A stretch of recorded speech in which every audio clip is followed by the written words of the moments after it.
Oke, pertama-tama gua mau mengapresiasi kalian semua yang luar biasa banget karena video unboxing plus first impression HP yang satu ini bisa hit 2400 like. Luar biasa, luar biasa. Dan sesuai janji, langsung aja kita mau gas video full review. Tapi karena HP ini udah keluar 2-3 tahun, kayaknya enak dimasukin ke segmen apa kabar Sony Xperia 1 di tahun 2022. Apakah masih layak dibeli? Langsung, gue mau bagiin 6 alasan kenapa HP ini masih layak banget dibeli, beserta 6 hal yang harus kalian antisipasi sebelum membeli HP yang satu ini. Spoiler sedikit, 6 kelebihannya itu mantep banget, sedangkan untuk 6 kekurangannya nggak semua deal breaker. Jadi langsung aja tanpa basa-basi lagi, let's check it out.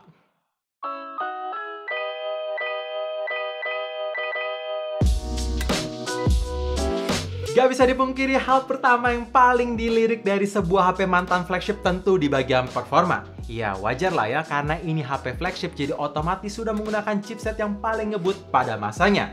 Ya, HP ini menggunakan Qualcomm Snapdragon 850 yang antutunya bisa hit di angka 450 ribuan, tentu sangat tinggi. Dan gak cuma dari segi angka yang tinggi aja, tapi dalam segi performance in real life-nya ketika gue main game Genshin Impact masih bisa berjalan dengan baik di settingan high plus 60 fps. Iya, ini playable banget. Dan untuk game kedua kayak PUBG Mobile, settingan grafik bisa di set ke HDR, frame rate-nya mentok di ekstrim. Jadi ini bukan smooth ekstrim biasa cuy. Grafiknya bagus dan performanya 60 fps yang sangat konsisten. Apalagi gyroscope-nya pun lancar karena menggunakan hardware. Dan ketika gue coba main game yang cukup enteng kayak Mobile Legends, tentu bisa dilibas abis. Settingan grafik di ultra, high frame rate mode on, shadow on, semuanya bagus. Dan by the way, untuk kapasitas RAM 6GB yang ada di HP ini juga lebih dari cukup untuk menghandle aplikasi zaman sekarang. Karena aplikasi yang running di background masih bisa banyak dan jarang sih gua harus nunggu loading ulang selama belum gua tutup di app drawer di app switcher. Buat Sony fanboy udah tau lah ya, setiap kali Sony ngerilis smartphone terbaru pasti punya ukuran rasio layar yang berbeda ala-ala cinema, yaitu 21:9 yang bikin HP ini berasa panjang ke bawah nggak lebar ke samping. Iya, ukuran 6,5 inch berasa compact banget sampai-sampai bisa digenggam pakai satu tangan aja. Dan dalam segi desain juga kekinian karena bezel atasnya masih tergolong cukup tipis dan bezel bawahnya tipis banget. Walaupun memang kurang sama persis, bezel atas bawahnya kurang simetris, tapi oke lah ya.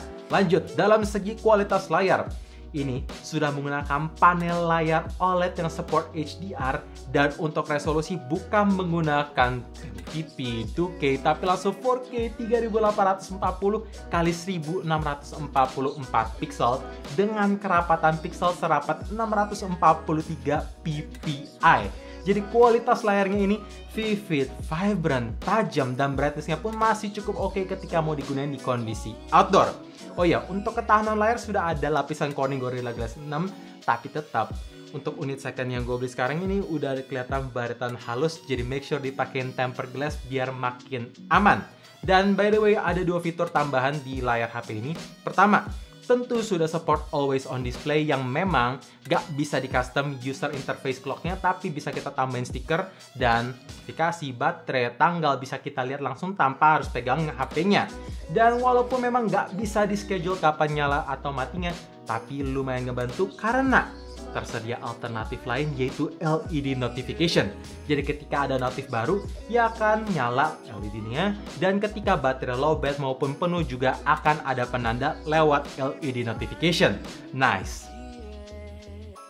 Untuk bahan material back cover HP ini sudah menggunakan kaca asli yang lagi-lagi sudah ada proteksi Corning Gorilla Glass 6 sama kayak di bagian layar depan, dan framenya menggunakan metal dengan finishing mengkilat. Tapi again, gua nggak akan bosan ngingetin ke kalian, walaupun HP ini menggunakan Corning Gorilla Glass 6 sekalipun, ada baiknya dipakein casing biar aman, jadi anti retak dan anti goresan. Ya, sekarang ini udah ada goresan-goresan yang jujur risih banget dilihatnya. Tapi lanjut. Untuk berat, HP ini punya bobot yang menurut gua sangat ringan, seringan 178 gram aja. Jadi ketika mau dipakai casing sekalipun harusnya nggak akan lebih dari 200 gram. Dengan ketebalan yang oke lah, pas di tengah-tengah, nggak gitu tebal dan nggak gitu tipis, yaitu 8,2 mm. Terakhir, untuk fitur IP68 water and dust resistant juga tersedia. Jadi kalau misalkan HP ini kena cipratan air ataupun nggak sengaja kecemplungan di kedalaman air 1,5 meter selama 30 menit, harusnya akan aman-aman aja selama histori HP ini belum pernah dibongkar belakangnya. Jadi lem shieldnya itu masih dari bawaan. Cuman karena ini HP second, jangan dilakukan secara sengaja karena fitur ini lebih ke emergency aja sih. Kamera belakang di HP ini membawa setup triple kamera yang sangat gue suka karena semua lensa pasti akan kepake. Pertama, ada 12 megapiksel primary lens dengan bukaan cahaya f1.6, 12 megapiksel telefoto bukaan cahaya f2.4, dan terakhir ada 12 megapiksel ultra wide angle dengan bukaan cahaya f2.4 juga. Jadi semua lensa pasti kepake. Dan ada dua hal yang gue suka dari HP Sony yang bikin beda ketimbang HP-HP lain yang pernah gue coba. Pertama, tersedia tombol dedicated shutter button di bagian bawah kanan, sehingga pas kita mau puterin kondisi landscape kayak gini, cekrekinnya tuh sangat-sangat enak. Kedua, ketika kita pegang HP dari bawah mau mengarahkan seolah-olah mau foto, maka aplikasi kamera otomatis ke launch, jadi tinggal langsung dicekrek.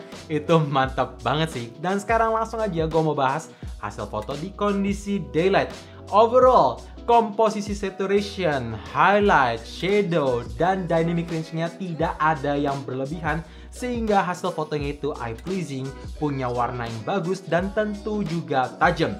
Bahkan sampai ketika gue pindah ke lensa ultrawide, warna yang ditangkap itu perbedaan cahaya ketimbang primary lens sangat minim, detailnya masih tajam, distorsi nggak berasa, dan dynamic range-nya pun masih ngangkat.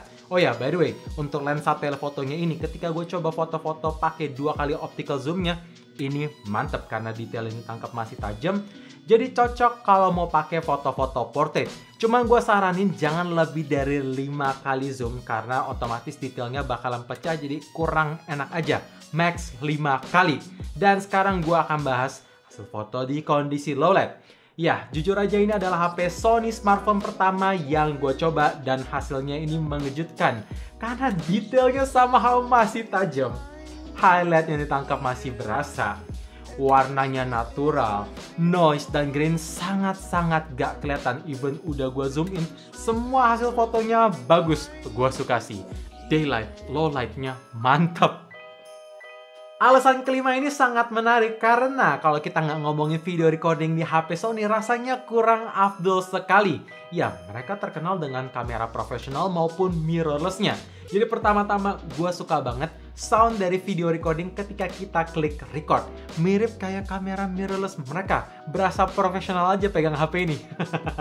Dan untuk hasil videonya, karena di lensa utama dan lensa telefotonya tersedia OIS plus kombinasi IIS, jadi ketika gue record sambil jalan biasa hasilnya stabil, as in jitternya nggak berasa, wobbling ada, detailnya tajam, warna yang ditangkap bagus, bahkan ketika kalian mau pindah lensa ke telefotonya bisa langsung tanpa harus klik stop recording.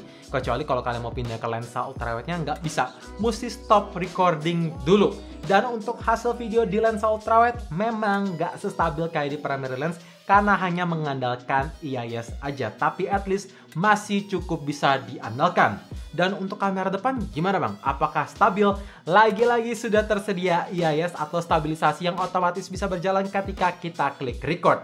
Jadi buat kalian yang senang vlog, tentu hasilnya udah bagus.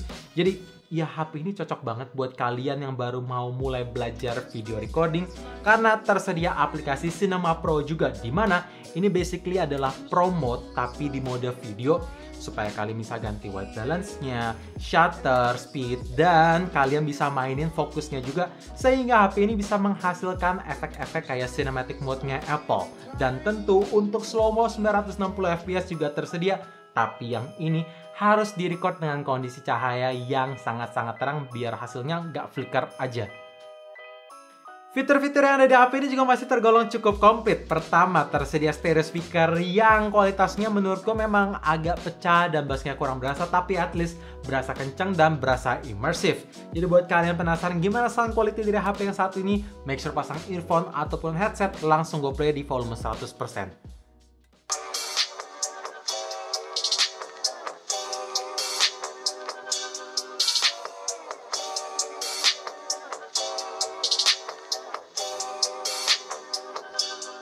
Ya, kayak gitu. Kedua, untuk haptic vibration-nya berasa mahal karena tentu ini HP flagship. Jadi ketika mau dipakai ngetik, getarannya berasa enak. Dan bahkan ada fitur dynamic vibration di mana ketika kalian lagi denger lagu, getarannya bisa ngikutin beat dari suatu musik tersebut. Tapi kalau misalkan dirasa agak ngeganggu, ya bisa dimatiin dengan cara buka aja nih volume button atau tekan volume button, maka ada tulisan dynamic vibration yang bisa dimatiin sampai 0, ataupun mau ditingkatin getarannya biar lebih mantep juga bisa. Ketiga, tersedia teknologi NFC atau Near Field Communication buat ngecek saldo e-money sampai top up saldo e-money langsung dari HP yang akan sangat cocok buat kalian yang tinggal di tengah kota. Keempat, untuk expansionnya membawa 2 slot. Pertama ada dedicated slot SIM dan satu lagi slot hybrid yang bikin kalian memang mesti milih mau pakai 2 HP mau pakai HP ini jadi punya 2 nomor atau mau upgrade external memory menggunakan micro SD. Tapi yang bikin gue suka gini, ketika kalian mau buka SIM tray-nya, nggak perlu pakai SIM ejector. Bisa langsung buka aja seperti ciri khas Sony. Walaupun memang agak ribet karena HP otomatis akan ke restart demi keamanan, tapi yang penting simple banget bukanya. Tinggal tarik kayak gini, langsung tarik, kebuka. Keren ya?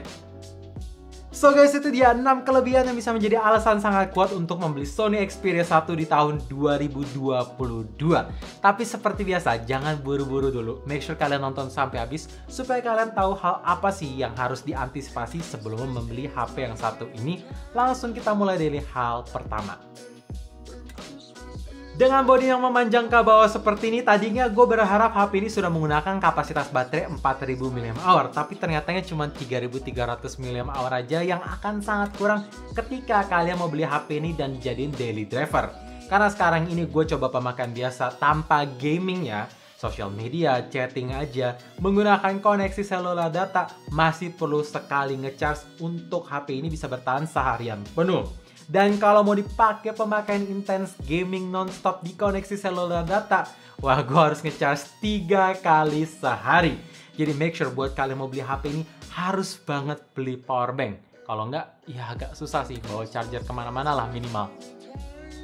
Dengan kehebatan performa Snapdragon 855 di HP ini yang seperti tadi gue mention kuat untuk main game-game berat, ada 2 hal yang gue kurang suka dari HP ini. Pertama, ketika kita main gaming berjam-jam sampai posisi baterai lowbat hit 20% ke bawah, maka frame drop akan lebih berasa.